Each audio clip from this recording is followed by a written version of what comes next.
Quem acha que não? Eu não tenho feedback nenhum, vamos continuar a aula, né? Se eu rodar isso aqui, não vai aparecer. Então, talvez aí você perdeu uma Coca-Cola para você mesmo. Mas não vai aparecer. Por quê? Porque só estava aparecendo aqui porque, primeiro, a gente chamou o comando display, a gente de fato fez transformações aqui no nosso data frame, mas isso não gerou mudança para nós. Como assim não gerou mudança? Porque esse resultado aqui, ele é um resultado visual ali, ó, que está aparecendo na tela. Se eu quero que isso aqui persista, eu vou colocar df igual a isso. Às vezes, para quem está aprendendo a programar, isso aqui parece meio confuso. Como que uma coisa é igual a ela mesma? Mas isso aqui a gente usa toda hora. Eu estou dizendo que o meu df, o meu data frame original, que é esse cara aqui, ó, ele vai ser igual a ele mesmo, só que adicionando essa nova coluna e essa outra coluna. E daí eu preciso tirar esse display aqui, ó, porque senão ele vira um método e não uma transformação. Agora, executei assim, valendo uma Pepsi geladinha. Se eu rodar isso aqui agora, ele vai aparecer ou não? E aí? Vou rodar.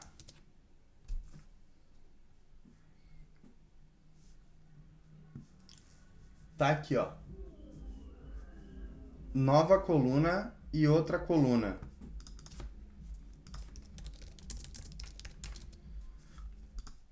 Agora ele tá persistido aqui.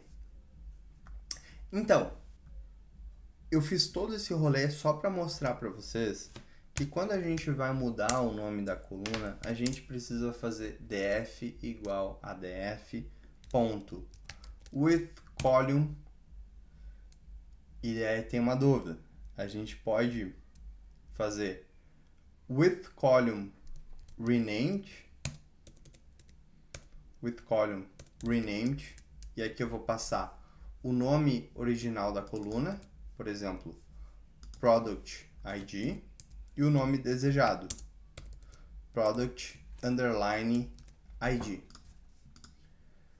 Quando eu faço isso, eu vou ver que a minha coluna product ID mudou de nome. Product ID mudou, ó. E agora eu posso seguir fazendo isso nas outras. O que é interessante a gente saber? Que é bem comum, tem dois jeitos, tá? Às vezes eu posso quebrar a linha assim e colocar um ponto aqui, fazer with column renamed e ir para a próxima. E isso aqui ainda vai funcionar.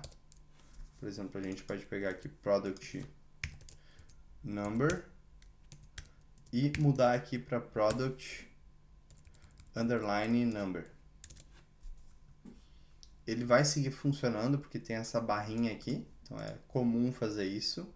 Ou a gente pode também fazer assim, ó. A gente coloca um parênteses aqui no início, um parênteses aqui no final, e daí a gente pode dar enter aqui, a gente pode, por exemplo, quebrar a indentação aqui, que vai seguir funcionando tudo, tá? Então o Python é bem sensível para indentação, mas se a gente colocar entre parênteses, fica mais tranquilo. Então você entendeu que eu poderia, para cada uma dessas colunas aqui, mudar, né, o nome delas. O que a gente pode fazer? A gente pode fazer uma coisa assim, ó. With column renamed.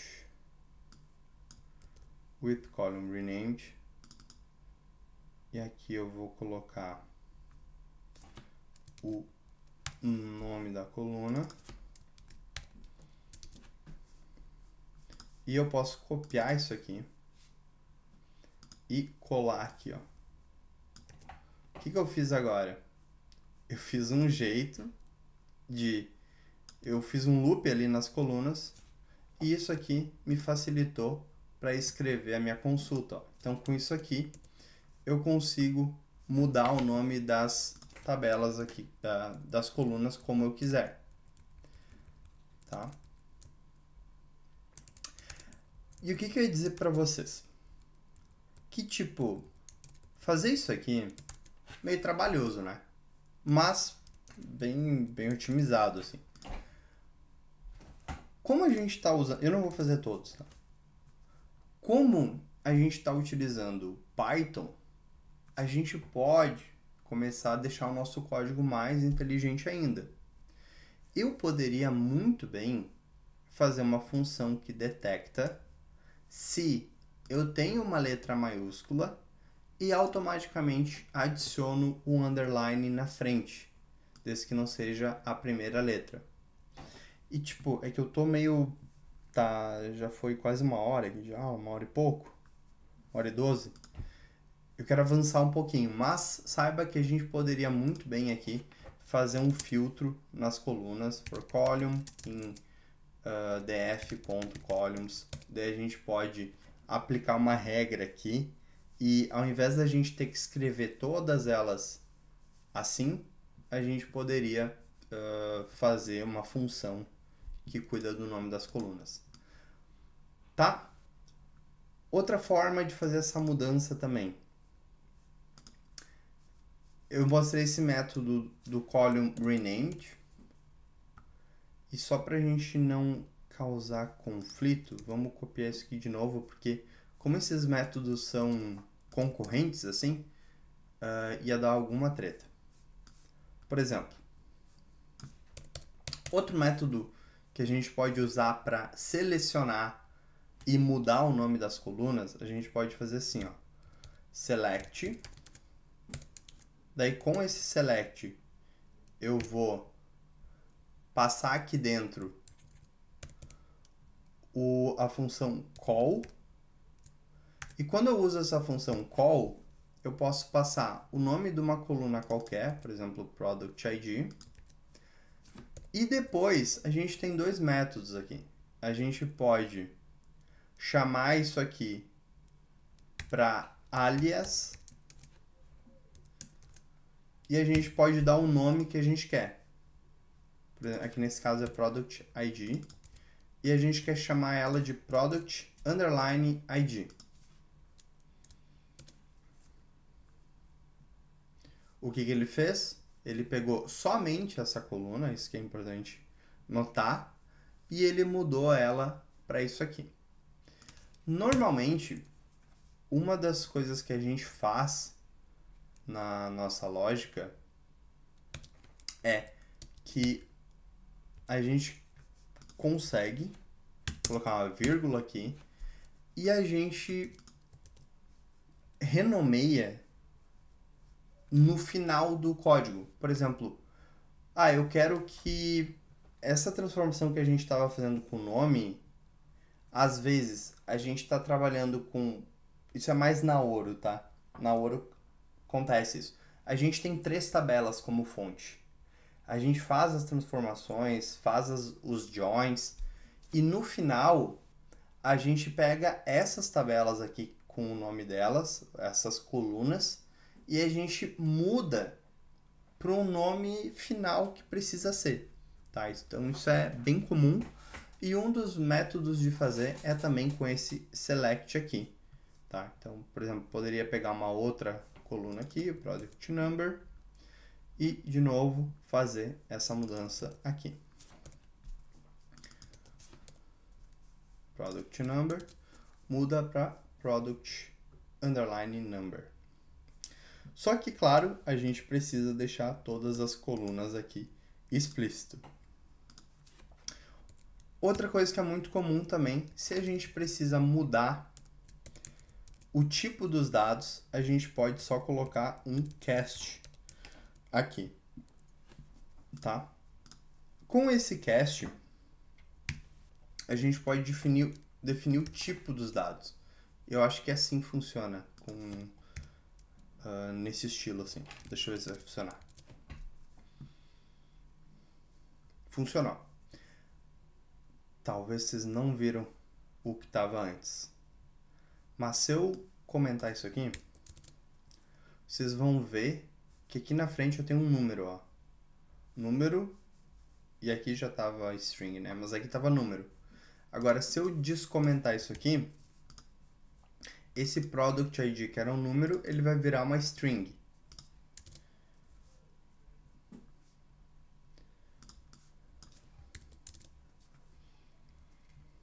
Ó. Ele virou uma string, ó. Antes era número. Por quê? Porque a gente fez isso aqui, ó. Cast as string. Ou seja, isso aqui que eu fiz é bem simplesinho, é bem tosquinho, mas isso aqui já faz o trabalho de mudar o nome da coluna e mudar até tipo. Outras coisas que a gente pode fazer depois.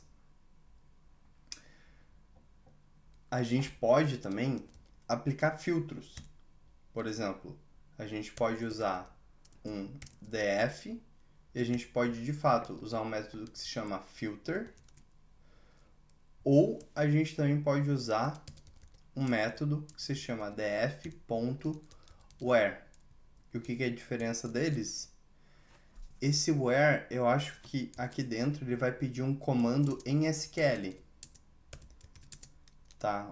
Por exemplo, where order, date, maior do que alguma data lá. É isso que o where faz. O filter, ele vai fazer a mesma coisa, só que a gente pode escrever a nossa lógica também em PySpark. Então, imagina que eu vou pegar esse product ID, que é um número inteiro aqui, e pegar só acima de 395. A gente pode fazer um filtro, well, onde a coluna product ID é maior do que 395. Agora eu fiz um filtro aqui, ó. O que eu vou acabar vendo? Esse filtro aqui. Pô, agora eu me surpreendi, porque a gente mudou ele para string e mesmo assim o filtro funcionou. Normalmente mudaria aqui, né? Esse filtro. Mas ele funcionou. Parece que talvez para string ele funciona ali. Mas tá aqui um jeito de filtrar a informação. Tá? Depois, o que é um próximo passo? Essa transformação aqui que a gente fez não tem nada demais, tá? E só pra gente finalizar, vamos pra parte de gravar. Tipo, a parte de transformar aqui, a gente entende que tem um bloco aqui no meio que é infinito. A gente pode fazer o que a gente quiser.